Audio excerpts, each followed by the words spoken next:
Nataka wale ambao wana biashara tuite client, customers.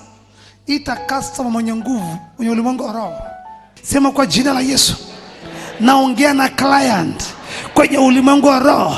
Naongea na customer kwenye ulimwengu wa roho. Wewe client, wewe customer, nisikie leo. Njoo kwa mikono yangu, njoo kwa biashara yangu.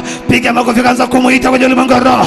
Ita customer, ita client, ita customer, ita client kwenye ulimwengu wa roho, na kuita mahali ulipo, na kuita kila kona ya Kenya, kila kona kwenye ulimwengu wa roho. Ndio inafanyika, inatokea kwenye ulimwengu wa roho, inatokea kwenye ulimwengu wa roho. Naona kija. Njoo. Inakuita kwenye ulimwengu wa roho, nakuita kwenye ulimwengu wa roho, nakuita kwenye ulimwengu wa roho, kwenye ulimwengu wa roho. Njoo kwenye ulimwengu wa roho, njoo kwenye ulimwengu wa roho, njoo kwenye ulimwengu wa roho, njoo. Naita customers wenye nguvu, customers wenye uwezo, njoo in the name of Jesus.